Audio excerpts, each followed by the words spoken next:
Hello friends, स्वागत है आपका यूट्यूब चैनल अमिता स्टेनो में। आज मैं आपको दार धार या त्र का चाप की जानकारी दूंगी कि कैसे इसको आउटलाइन में इस्तेमाल किया जाता है। तो ये बिल्कुल सरल है, इसे आप आसानी से सीख जाएंगे। तो चलिए, वीडियो को शुरू करने से पहले वीडियो को लाइक और सब्सक्राइब करना ना भूलें, साथ ही साथ दोस्तों के साथ शेयर जरूर करें। तो चलिए आज देख लेते हैं दार धार या त्र। तो दार धार त्र स थ चाप की तरह, यानी कि पहले मैंने बताया था स त स थ और स ट, इस तरह का चाप जो लगाए जाते हैं, इसी चाप की तरह ये जो है दार धार और त्र, ये अंत में लगाए जाते हैं। यह चाप व्यंजन की आधी रेखा, यानी कि जो भी व्यंजन में आप लगाएंगे उसकी आधी रेखा के ऊपर तक लगाई जाती है, आधी रेखा से ऊपर लगाई जाती है, नहीं तो इसे स थ और स ट पढ़ा जाएगा। तो जब भी आप इसे बनाएं तो याद रखें कि ये हमेशा अंत में लगते हैं और जो भी व्यंजन लगाए जाते हैं उसके आधी रेखा से ऊपर तक लगाई जाती है। तो जैसे कि आप देख लेंगे, जैस पत्र, अब यहाँ आपको पत्र लिखना है तो ये आधी रेखा तक चली गई पत्र, इस तरीका से आपको पत्र लिखना है। या फिर दार, पत्रदार इसको पढ़ सकते हैं, दार पढ़ सकते हैं, या फिर धार पढ़ सकते हैं। ये आपके ऊपर डिपेंड करता है कि आप शब्द वाक्य के अनुसार से आप इसको देख लेंगे कि इसे आप क्या पढ़ सकते हैं। ये तीनों ही पत्र, इसे ज्यादातर इसे पत्र ये पढ़ने में सुटेबल है तो इसलिए इसे पत्र पढ़ा जाता है, लेकिन दार धार ये भी इसके साथ पढ़ा जाता है। तो अब च के साथ, तो च के साथ अगर त्र लगाते हैं या फिर दार या धार, तो आपको लिखना होता है च, चवर के साथ इस तरीका से दार धार लगाए जाएंगे। अब म के साथ, तो वक्र रेखा में इसे इस तरीका से लगाएंगे, सरल रेखा में आपको इस तरीका से लगाना है, वक्र रेखा में म के साथ अंदर की ओर लगाना है। और जब आप सरल रेखा में लगाते हैं तो त के तरफ से लगाना होता है ये चाप को, लेकिन वक्र रेखा में अंदर की ओर से लगाना होता है। तो ये है आपका म के साथ त्र और दार और धार। अब आपके सामने आता है क के साथ, कि कवर के साथ इसे आप कैसे लगाएंगे। तो त्र दार और त्र दार और धार, तो इसे क के साथ कैसे लगाएंगे। तो क को लिखना है और बिल्कुल आधी तक इस चाप को लगा देना है। तो इस तरीका से आपको पवर के साथ, चवर के साथ, वक्र रेखा में, और इस तरीका से कवर, यानी कि क ख ग घ, इस तरीका से प फ ब भ, च छ ज झ और म और न में आपको इस तरीका से आधी लगानी है। तो ये आपका वक्र के साथ लग जाएंगे।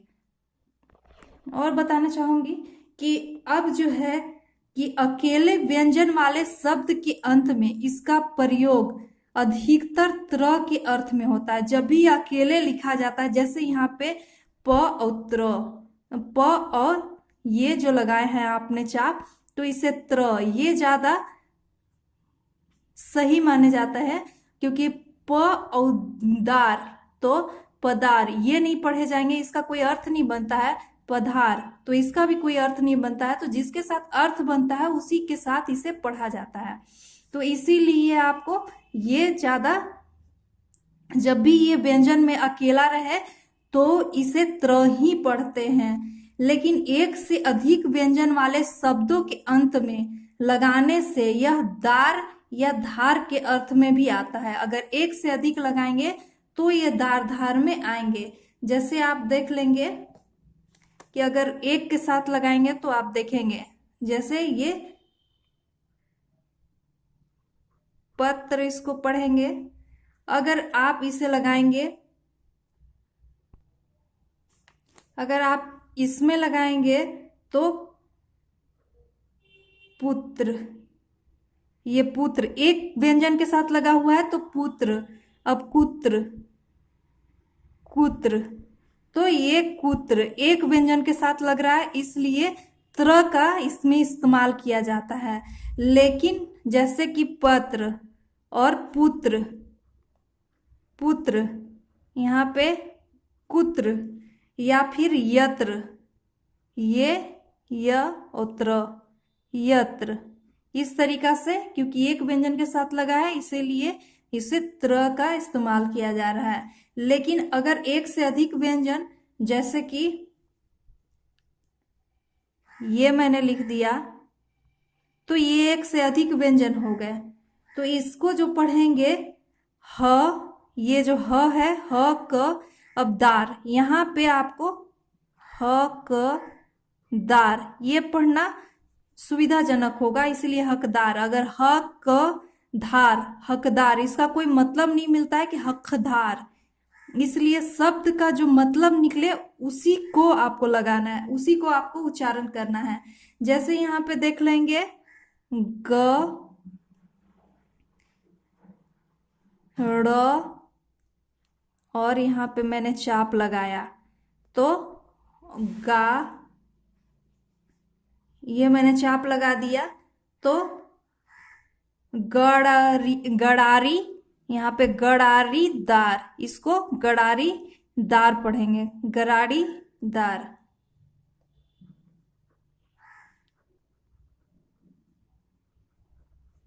इसको गाड़ीदार, इस तरीका से पढ़ लेंगे। अब इसमें आता है आपके सामने कि यहाँ पे मैं बना रही हूं म, ल और दार, तो यहाँ पे मालदार, इसको मालदार, यहाँ पे मालदार पढ़ना ज्यादा सही है, सटीक है। अगर इसको मालधार, तो इसका कोई मतलब नहीं निकलता है। मालत्र, इसका कोई भी मतलब निकलता नहीं है, इसलिए इसे मालदार पढ़ेंगे। अब देख लेते हैं मूसलाधार, मूसलाधार, तो मूसलाधार आपको कैसे बनाना है, तो मूसला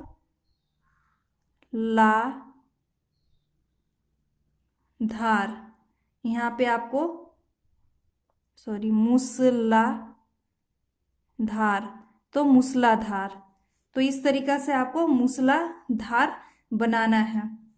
फिर आगे चलिए देख लेते हैं कि अंत में ई के अलावा कोई स्वर हो या स के बाद त्र या दार आवे, स के बाद त्र या दार आवे तो त्र द्र लिखा जाता है। अगर अंत में ई के अलावा कोई भी स्वर आता है तो इसे त्र या द्र लिखा जाता है। जैसे आप देख लेंगे त्र, इस तरीका से कोई भी स्वर आता है ई के अलावा तो इसे त्र पढ़ेंगे और इसे द्र, इस तरीका से आपको पढ़ना है। पर यदि अंत में दूसरी मात्राएं ना आकर ई की मात्रा आवे तो घुमावदार चाप को सवृत्त के समान जरा आगे बढ़ा दिया जाता है, लिख देने से ई की मात्रा लगी हुई समझी जाएगी। लेकिन इसी में अगर आपको आ रहा है तो आप जैसे कि और देख लेंगे इसमें एग्जाम्पल,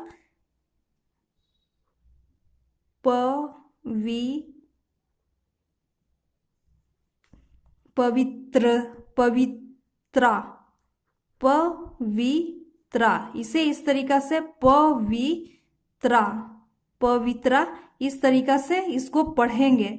क्योंकि आ रहा है तो इसलिए त्रा, ये त्रा इस तरीका से पढ़े जाएंगे। अगर आपको लिखना है मिस्त्री, तो मिस्त्री, तो आपको किस तरीका से मिस्त्री लिखना होगा, तो मिस्त्री,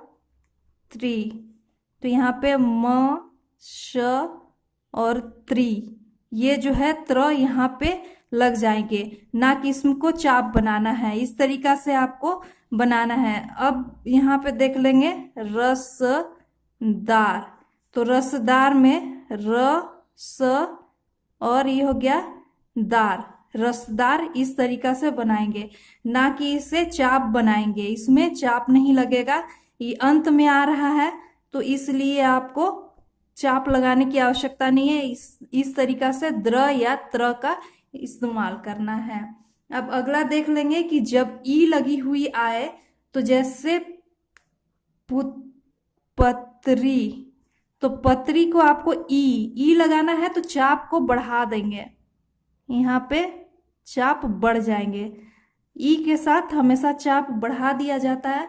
अब लिखना है पुत्री, तो पुत्री में कैसे लगाएंगे, ई की मात्रा को हमेशा बढ़ा देते हैं, तो पुत्री, इस तरीका से पुत्री लिखेंगे। अब लिखेंगे ईमानदारी, ईमानदारी, तो ईमानदारी आपको कैसे लिखना है, ईमान दा और री बढ़ गया, एक छोटा सा चाप बढ़ा देने पे ई का इस्तेमाल कर दिया जाता है। यह चाप आरंभ में भी आता है, पर जब आरंभ में आता है तो केवल त्र या त्रि को सूचित करता है। इस चाप को अगर आप आरंभ में लगाते हैं तो त्र त्रि पढ़े जाएंगे, ना कि धार और दार पढ़े जाएंगे। पहले मात्राएं आदि नियम अनुसार व्यंजन के पहले या बाद में रखी जाती है और इस चाप के बाद पढ़ी जाती है। जो भी मात्राएं हैं वो नियमानुसार से जैसे लगाते आ रहे हैं वैसे ही आप लगाएंगे। जैसे आपको लिखना है त्रिकाल, त्रिकाल, तो त्रिकाल को आपको कैसे लिखना होगा, तो त्र का चाप लगाएंगे और क लिखेंगे और ल, और यहाँ पे काल, ये काल और ये त्र का आपने चाप लगा दिया, तो इसे त्रिकाल पढ़ा जाएगा। अगर आपको लिखना है त्रिपुरारी,